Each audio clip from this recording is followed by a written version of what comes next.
ओम नमः शिवाय। श्री शिवाय नमस्तुभ्यम। श्री आदिशक्ति पार्वती माताए नमः। श्री विघ्नेश्वराय नमः। श्री लक्ष्मी नारायणे नमः। श्री सियारामे नमः। श्री रामदास हनुमाने नमः। श्री राधेश्यामे नमः। श्री सरस्वती ब्रह्माए नमः। हे शिवजी, તમારી કૃપાથી હું આ શિવપુરાણ વાંચી રહી છું અને મારી મમ્મી શિવપુરાણ સાંભળી રહી છે. અમે બે શિવપુરાણનું જ્ઞાન પ્રાપ્ત કરી શકીએ એટલી શક્તિ પ્રદાન કરજો અને શિવપુરાણનું તેજ સહી શકીએ એટલી ક્ષમતા પ્રદાન કરજો. હે વિઘ્નેશ્વર ગણપતિ બાપ્પા, તમે શિવપુરાણના વંચનમાં આવતા તમામ વિઘ્ન હરજો. હે કૃષ્ણ મનોહારિણી રાધાજી, हे श्याम सुंदर, हे सियाराम, हे रामदास हनुमानजी, तमे शिवपुराण सांभळवा जरूर पधारजो अने मारा हृदयमां स्थान ग्रहण करजो. ओम नमः शिवाय. श्री शिवाय नमस्तुभ्यम. चतुर्थ संहिता 31 अध्याय, पेज नंबर 1278. सुत जी बोले, अब इसके आगे रामेश्वर नामक ज्योतिर्लिंग पूर्व काल में जिस प्रकार उत्पन्न हुआ उनका वर्णन करता हूँ, उसे श्रद्धा से सुनो. हे ब्राह्मणों, पूर्व काल में सज्जनों की रक्षा करने वाले भगवान विष्णु ने पृथ्वी में राम अवतार लिया. महामाई रावण ने उनकी पत्नी सीता का हरण किया और लंकापुरी में ले जाकर रखा. उन्हें खोजते हुए राम किष्किंधापुरी में गए. उन्होंने सुग्रीव से मित्रता कर बाली का वध किया. वहाँ कुछ दिन बिता लेने के बाद उन्होंने लक्ष्मण एवं सुग्रीव आदि के साथ विचार कर सीता को खोजने के लिए हनुमान आदि प्रमुख वानरों को चारों ओर भेजा. तदंतर हनुमान जी के द्वारा सीता को लंका में स्थित जानकर तथा उनकी चूड़ामणि प्राप्त कर रामचंद्र जी बहुत प्रसन्न हुए. अनंतर वे श्री रामचंद्र जी, हनुमान, लक्ष्मण, सुग्रीव तथा 18 पद्म संख्या वानरों के सहित दक्षिण दिशा में खारे समुद्र के तट पर पहुँचे. समुद्र तट पर निवास करते हुए श्री शिव भक्त राम जी लक्ष्मण तथा वानरों से सेवित होने पर भी विलाप करने लगे. हाय, महान शोक है जानकी, तू कहाँ चली गई? किस प्रकार मिलोगी? यह कितना गहरा समुद्र है, इसे तो पार करने में वानरी सेना भी सर्वथा समर्थ है. कैलाश को उठाने वाला वह रावण तो महाबली है. इसी प्रकार लंका भी अगम्य है. उसका लड़का मेघनाद तो इंद्र को जीतने वाला है. इस प्रकार लक्ष्मण सहित श्री राम जब विचार कर रहे थे, तब समस्त अनग आदि वानरों ने उन्हें समझाते हुए धैर्य प्रदान किया. इसी अवसर में महान शिव भक्त रामचंद्र को प्यास लगी और उन्होंने अपने भाई लक्ष्मण से प्रीतिपूर्वक कहा. रामचंद्र बोले, हे वीरेश्वर भाई लक्ष्मण, मैं प्यासा हूँ, मुझे जल की आवश्यकता है, अतः तुम शीघ्रता से वानरों द्वारा जल मंगा कर मुझे पिलाओ. सुत जी बोले, श्री रामचंद्र जी के वचन सुन वानरगण जल लेने के लिए 10 दिशाओं में गए और जल लाकर आगे खड़े हो प्रणाम पूर्वक बोले. वानर बोले, हे स्वामी, हम आपकी आज्ञा से शीतल, स्वादिष्ट, प्राणों को तृप्त करने वाला तथा अत्यंत उत्तम जल लाए हैं. आप इसे ग्रहण कर लीजिए. स्तुत जी बोले, वानरों की बात सुन रामचंद्र जी बहुत प्रसन्न हुए. उन वानरों की ओर कृपा दृष्टि से देख स्वयं जल ग्रहण किया, किंतु उन्होंने जो ही जल पीना प्रारंभ किया उसी समय शिवेच्छा से याद पड़ा कि आज संपूर्ण आनंद देने वाले परमेश्वर स्वामी सदाशिव का दर्शन ही नहीं किया, फिर इस जल को किस प्रकार ग्रहण करूं?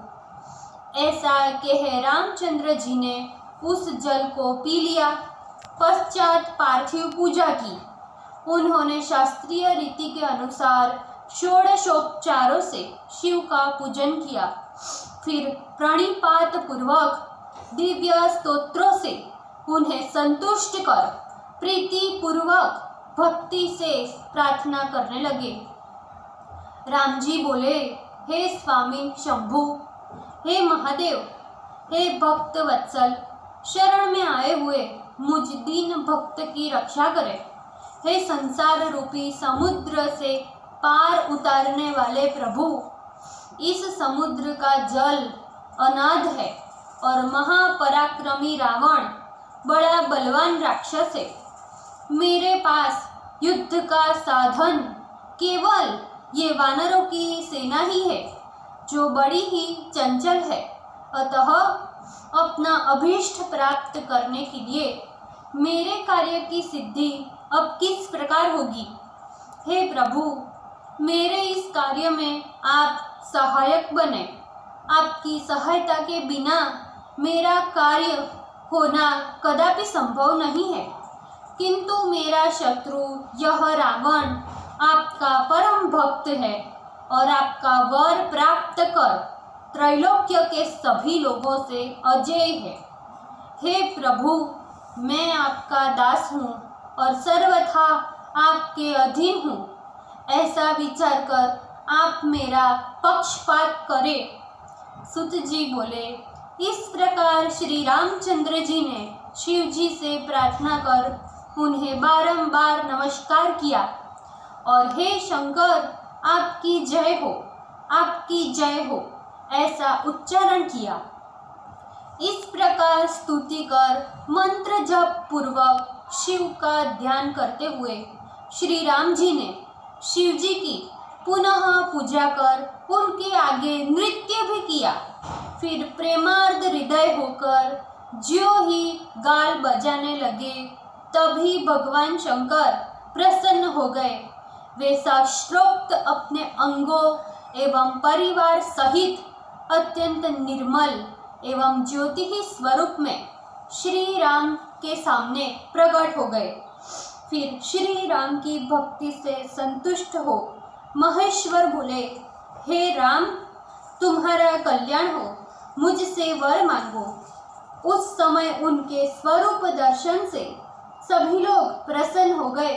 तब शिव धर्म में तत्पर हुए श्री राम जी ने उनकी पूजा की, प्रसन्नता से विविध प्रकार की स्तुति कर प्रणाम किया और युद्ध में रावण पर अपनी विजय प्राप्त करने की प्रार्थना की।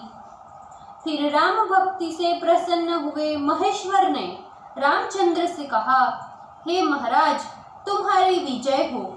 शिव जी के द्वारा विजय का वरदान प्राप्त कर पुनः उनकी आज्ञा से श्री रामचंद्र जी मस्तक झुकाकर हाथ जोड़कर प्रार्थना करने लगे। रामचंद्र जी बोले, हे स्वामी, हे शिव शंकर, यदि आप प्रसन्न है तो आप संसार को पवित्र करने के निमित्त तथा अन्यों के उपकार करने हेतु यही निवास करें। सुत जी बोले, राम जी का वचन सुन शिव जी वहीं पर लिंग स्वरूप में स्थित हो गए और रामेश्वर नाम से पृथ्वी पर प्रसिद्ध हुए। अद्भुत एवं असीम है ये शिव के वरदान के प्रभाव से श्री राम ने समुद्र पार कर रावण आदि राक्षसों को शीघ्रता से मारकर अपनी प्रिय जानकी को प्राप्त किया। पृथ्वी तल में रामेश्वर की महिमा बहुत है। ये भगवान रामेश्वर भोग मोक्ष देने वाले तथा भक्तों की कामना पूर्ण करने वाले हैं। जो भक्त दिव्य गंगा जल से उत्तम भक्ति पूर्वक श्री रामेश्वर को स्नान कराएंगे, वे जीवन मुक्त हो जाएंगे और इस लोक में देव दुर्लभ संपूर्ण भोगों को भोग कर अंत में ज्ञान प्राप्त कर निश्चित रूप से कैवल्य पद के भागी बनेंगे। हे ऋषियों, इस प्रकार रामेश्वर नामक ज्योतिर्लिंग की उत्पत्ति तथा महात्म्य मैंने वर्णन किया, जो सुनने वालों के पापों को नष्ट कर देता है। सुत जी बोले, हे मुनि श्रेष्ठों, रामेश्वर के बाद घुश्मेश नामक ज्योतिर्लिंग कहा गया है। अब उनका महात्म्य सुनिए। दक्षिण दिशा में श्रेष्ठ देवगिरी नाम का पर्वत है, जिसकी शोभा महान है। तब जो देखने में विचित्र मालूम पड़ता है, उसी पर्वत के निकट भारद्वाज कुलोत्पन्न सुधर्मा नाम का ब्राह्मण रहता था, जो वेद का जानने वाला था। उसकी स्त्री का नाम सुदेहा था। वह पतिव्रता, गृह कार्यों में दक्ष तथा शिव धर्म में पारायण एवं पति सेवा परायण थी। श्रेष्ठ ब्राह्मण सुधर्मा भी देवता एवं अतिथि का सत्कार करने वाला, वेद मार्ग के अनुसार आचरण करने वाला तथा नित्य अग्निहोत्र करने में तत्पर रहता था। वह तीनों काल संध्योपासन करता था। सूर्य के समान तेजस्वी, शिष्यों को अध्यापन कराने वाला, वेद शास्त्र का पारदर्शी विद्वान था। धनवान, दानशूर, सौजन्य गुण से युक्त, कल्याणकारी कर्म करने वाला, शिव भक्त तथा शिव भक्तों का आदर करता था। इस प्रकार धर्म कर्म में निरत रहते हुए उसकी बहुत सी आयु बीत गई, किंतु पुत्र की प्राप्ति नहीं हुई और उसकी स्त्री का ऋतुकाल भी निष्फल होता गया। तब भी तत्वज्ञ उस ब्राह्मण को रंच मात्र दुख नहीं हुआ। वह जानता था अपना उद्धार करने वाला आत्मा ही है और वही पवित्र करने वाला भी है। ऐसा अपने मन में विचार कर वह ब्राह्मण कभी भी दुखी नहीं हुआ, किंतु सुदेहा को न पुत्र न होने का बहुत दुख रहता था। वह नित्य सर्व विद्या विशारद अपने पति से पुत्र उत्पन्न करने के लिए प्रयत्न करने की प्रार्थना किया करती थी। वह ब्राह्मण अपनी स्त्री को डांटकर कहता कि तू पुत्र लेकर क्या करेगी? इस विनश्वर जगत में कौन किसकी माता तथा कौन किसका पुत्र है और किसका पिता है, कौन भाई है एवं कौन मित्र है? हे देवी, तीनों लोकों में सभी अपने अपने स्वार्थ का विशेष रूप से साधन करते हैं। ऐसा मन में विचार कर किसी प्रकार की चिंता मत कर और मुझसे नित्य पुत्र उत्पादन के प्रयत्न की बात भी मत किया कर। इस प्रकार अपनी स्त्री को समझाकर परम संतुष्ट हो। शिव धर्म में निरत वह ब्राह्मण सुधर्मा निर्द्वंद होकर रहने लगा। किसी समय सुदेहा सखियों की गोष्ठी में सम्मिलित होने के लिए अपने पड़ोसिन के घर गई। वहीं पर परस्पर विवाद होने लगा। उस पड़ोसिन ब्राह्मण स्त्री ने नारी स्वभाव से सुधर्मा की स्त्री सुदेहा को धिक्कारते हुए बहुत कटु शब्द कह दिए। ब्राह्मण पत्नी बोली, अरे तू तो बंध्या है, मैं तो पुत्रवती हूँ। मेरा धन तो मेरा पुत्र भोगेगा, किंतु तेरा धन को भोगने वाला कौन है? तू तो व्यर्थ ही अभिमान करती रहती है। निश्चय ही भोक्ता के न होने से तेरा धन राजा लेगा। तुम्हें तो धिक्कार है, तुम्हारे धन को भी धिक्कार है, और हे बांझ, तेरे अहंकार को भी धिक्कार है। सुत जी बोले, इस प्रकार गोष्ठी में स्त्रियों की फटकार सुनकर सुदेहा अपने घर आकर बहुत दुखी हुई। तदंतर उसने अपने पति से आदरपूर्वक पड़ोसिनों के फटकार की बात कही। यह बात सुनकर भी उस बुद्धिमान ब्राह्मण के मन में कुछ भी दुख नहीं हुआ। उसने कहा, हे प्रिय, जो उन्होंने कहा सो कहने दो, जो होनहार है वही होता है। यद्यपि ब्राह्मण ने इस प्रकार बारंबार सुदेहा को समझाया, किंतु फिर भी उसका दुख दूर नहीं हुआ। वह पुनः पुत्र के लिए आग्रह करने लगी। सुदेहा बोली, हे ब्राह्मण, चाहे जिस किसी भी उपाय से तुम पुत्र उत्पन्न करो, तुम मेरे प्राणपति हो। यदि ऐसा नहीं करोगे तो मैं अपने प्राण दे दूंगी।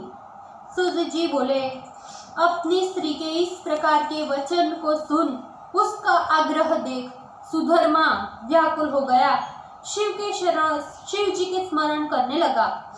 फिर उसने सावधानी से 2 फूल लेकर अग्नि के सामने रख दिए, जिसमें दाहिनी ओर का फूल उठाने पर पुत्र की कामना पूर्ण करेगा, ऐसा मन में संकल्प किया। इस प्रकार का संकल्प ले वह ब्राह्मण अपनी पत्नी से बोला, हे प्रिय, तू संतान की इच्छा से इन दोनों फूलों में से एक फूल उठा ले। उसकी धर्मपत्नी सुदेहा ने अपने मन में शिव जी का स्मरण किया, विचार किया कि मेरे स्वामी ने पुत्र संकल्प पूर्वक जिस पुष्प को रखा है वही फूल मेरे हाथ में आए। ऐसा कह उस स्त्री ने शिव तथा अग्नि को प्रणाम कर तथा उनकी प्रार्थना कर दोनों में से एक पुष्प उठाया, किंतु शिवेच्छा रूप मोह से ग्रस्त होने के कारण सुदेहा ने स्वामी के द्वारा पुत्र संकल्पित पुष्प न लेकर दूसरा पुष्प उठाया। यह देख ब्राह्मण ने लंबी श्वास ली, फिर शिव चरण कमलों का स्मरण करते हुए अपनी स्त्री से बोला, सुधर्मा बोला, हे प्रिय, ईश्वर ने जो लिखा है वह झूठ नहीं होने वाला। अब तू पुत्र की आशा का त्याग कर दे और शिव की परिचर्या करो।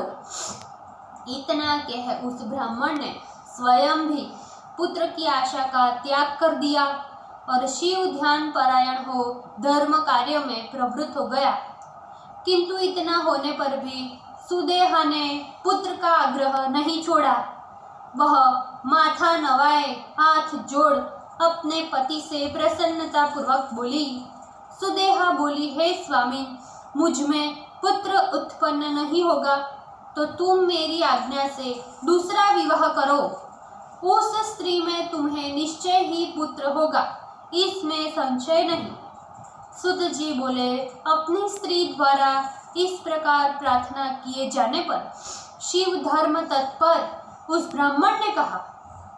सुधर्मा बोले, हे प्रिय, पुत्र न होने से मेरा तेरा इस प्रकार की ममता का दुख अब मुझे नहीं है, इसलिए तू अब मेरे धर्म में विघ्न मत कर। सुत जी बोले, हे ऋषियों, इस प्रकार ब्राह्मण के द्वारा मना किए जाने पर भी सुदेहा ने अपनी छोटी बहन को अपने घर लाकर पति से बोली, तुम इससे विवाह करो। सुधर्मा बोला, हे प्रिय, तू इस समय विवाह करने को कह रही है, पर जब मैं इससे प्यार करने लगूंगा और जब यह पुत्रवती हो जाएगी तब तू ही इससे ईर्ष्या करेगी। सुत जी बोले, अपने पति के ऐसे वचन कहने पर हाथ जोड़ सुदेहा पुनः अपने पति सुधर्मा से बोली, हे द्विज सत्तम, मैं प्रतिज्ञा करती हूँ कि कभी भी इससे ईर्ष्या नहीं करूँगी। इसे तुम पुत्रोत्पत्ति के निमित्त विवाह करो, मैं आज्ञा देती हूँ। अपनी प्रिया सुदेहा के द्वारा इस प्रकार की प्रार्थना किए जाने पर उस सुधर्मा ब्राह्मण ने विवाह विधि के अनुसार घुष्मा से विवाह किया। विवाह के पश्चात अपनी जेठी स्त्री से प्रार्थना की कि हे प्रिय, हे अनघे, यह तुम्हारी छोटी बहन है, अतः तुम्हें इसका सदा भरण पोषण करना चाहिए। इतना कहकर शिव भक्त धर्मात्मा सुधर्मा यथा योग्य गृहस्थोचित धर्म का पालन करने लगा। सुदेहा अपनी छोटी बहन के साथ दासी जैसा सेवा भाव का व्यवहार करने लगी। उसने उसके साथ विरोध भाव का त्याग कर दिया और रात दिन उसका पालन पोषण करने लगी। ब्राह्मण की दूसरी पत्नी जो सुदेहा की छोटी बहन थी, वह अपनी जेठी बहन की आज्ञा से नित्य 101 पार्थिव शिवलिंग का निर्माण करती और विधान पूर्वक षोडशोपचार से पूजन कर सन्निकट के तालाब में डाल देती। कुष्मा नित्य ही शिवलिंग का विसर्जन कर पुनः फिर से दूसरे दिन पार्थिव शिवलिंग का निर्माण कर आवाहन लेकर विसर्जनांत कामना पूर्ण करने वाली शिवार्चना विधि पूर्वक करती। इस प्रकार नित्य निरंतर पार्थिव शिवलिंग का पूजन करते हुए कुष्मा की इच्छा को पूर्ण करने वाली 1,00,000 लक्ष्य संख्या पूर्ण हुई। तदंतर शिव कृपा से उसे सर्वांग सुंदर, भाग्यवान और सभी कल्याणकारी गुणों का पात्र एक पुत्र उत्पन्न हुआ। धर्मात्मा सुधर्मा उस पुत्र को देखकर बहुत प्रसन्न हुआ, किंतु ज्ञान धर्म में परायण होने के कारण वह अनासक्त भाव से उस सुख का उपभोग करने लगा। कुष्मा के पुत्र होते ही सुदेहा उससे ईर्ष्या करने लगी। पहले उसका हृदय जैसा शीतल था, अब वही तलवार के समान हो गया। हे मुनीश्वरों, इसके बाद उसने जो दुखदायी एवं क्रूर कर्म किए, उसे आप लोग सावधान मन से श्रवण करें। ओम नमः शिवाय। श्री शिवाय नमस्तुभ्यम। ભૂલ ચૂક માફ કરજો, શિવજી કૃપા રાખજો। આજના શિવ પુરાણનું વાંચનનો પુણ્ય મને પ્રદાન કરજો। ઓમ નમઃ શિવાય। શ્રી શિવાય નમસ્તુભ્યમ।